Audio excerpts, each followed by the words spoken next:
What's up guys, Ben here and welcome to Motivation to Invest. The circus is in town again. We all remember when Congress grilled Mark Zuckerberg during the Cambridge Analytica scandal. This week, Congress demanded a meeting with Facebook founder and underbaked crescent roll Mark Zuckerberg. Congress wanted to teach him a thing or two, but it turns out they didn't know a thing or one. Here's representative question from 84-year-old Senator Orrin Hatch. You said back then that Facebook would always be free. Is that still your objective? Senator, yes, there will always be a version of Facebook that is free. Well, if so, how do you sustain a business model in which users don't pay for your service? Senator, we run ads. I see.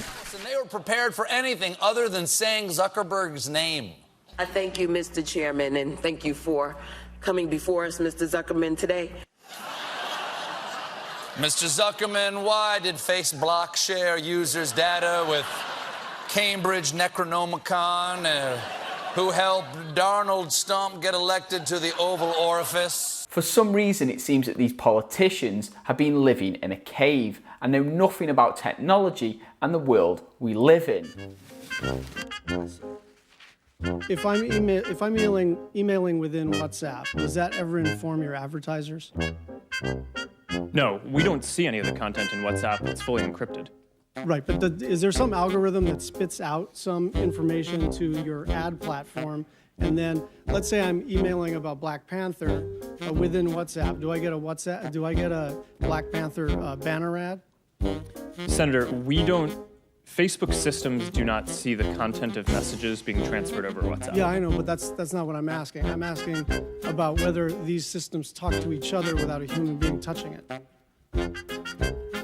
Senator, I think the answer to your specific question is if you message someone about Black Panther on WhatsApp, it would not inform any ads. Okay. Somebody called you up and say, I want to see John Kennedy's file. Absolutely not. Could you, would you do it? Could you do it? In theory. Do you have the right to put my data, a name on my data, and share it with somebody? I do not believe we have the right to do that. Do you have the ability? Senator, the data is in the system, so... Do you have the ability? Technically, I think someone could do that, but that would be a massive breach. So we would never do that. And now they're back at it again, grilling the major tech giants, Facebook, Amazon, Apple, and Google. Right hands.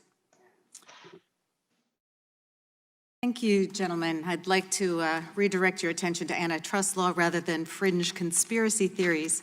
Mr. Bezos, our investigation... Mr. Chairman, we have the email. There is no fringe... Excuse me, it's not your time. Mr. Jordan, you do not have the time. Please be respectful of your colleague. She controls the time.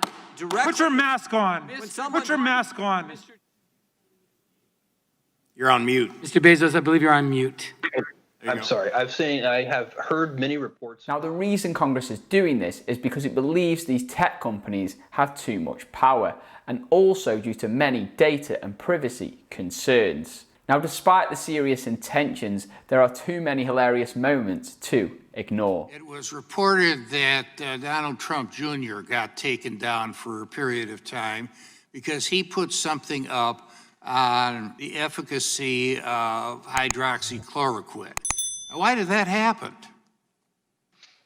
Congressman, well, first, to be clear, I think what you might be referring to happened on Twitter, so it's hard for me to speak to that. And of course, on the other side of the spectrum, there's the characters, the CEOs of these major tech companies. Now, I have a tremendous amount of respect for these individuals, and they've accomplished so much. However, many have stated that Mark Zuckerberg is like a robot and looks like he's doing a school presentation. Please state your name and title to the committee. I'm Mark Zuckerberg, CEO of Facebook, a perfect website that has never done anything wrong. Mr. Zuckerberg, how do you respond to people who say your company has grown into a monopoly? I don't see Facebook as a monopoly. We want other social media platforms to succeed. We just want their success to be under the Facebook banner and all the money they make go to Facebook. Many people have stated that he's like a robot and also half lizard. Like, there's just so many crazy theories going around. But I suppose there's a fine line between genius and madness. What are you doing to counter fake news? Okay, obviously our company needs to take a more proactive role with false information. That's why I'm excited to unveil a new emoji people can use when they think something is not real. We know these guys, like, love, the faces humans make when they feel emotions. But now we have the reaction. If you see an article that says DNA test confirms Obama's a descendant of Dracula, you can click the face, and that'll let your friends know, hey, here's one person who thinks this story might not be up to snuff. Mr. Zuckerberg, I think you froze. No, this is just how my face is. Overall, I believe that these politicians have good intentions, and it's important to keep these big tech giants in check. That the Chinese military was directly benefiting from Google's work. It made me wonder what values Google and communist Red China had in common. I asked myself, is it that the Chinese Communist Party imprisons Uyghur Muslims in concentration camps, like it is shown on the chart behind me? Could it be that China forces slaves to work in sweatshops? Maybe they align on the design to suppress free speech in Hong Kong.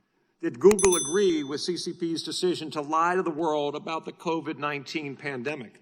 Then I thought about Google's Dragonfly experiment. I wondered if perhaps you agreed with the Chinese government's use of technology platforms to spy on its own people and enforce draconian security laws. Maybe it's that your company is aligned with the Chinese Communist Party's corporate espionage policies, where the strategy is to steal whatever can't be produced domestically. These values that allow Google to work with the Chinese military but not the US military help explain why Google wouldn't think twice about blatantly stealing a competitor's product, right down to the watermark, without any hint of attribution. Mr. Pichai, during our field hearing in my home state of Colorado, I heard a story that sounded so brazen and contrary to free market principles that I thought it must have been straight from the Chinese Communist Party's corporate espionage playbook. Google took advantage of a company that relied on your search engine to build its brand and compete. Google misappropriated lyrics from Genius Media Group's website and published those lyrics on Google's own platform. However, Genius caught Google in the act, quite literally red-handed. When Genius suspected this corporate theft was occurring, the company incorporated a digital watermark in its lyrics that spelled out red-handed.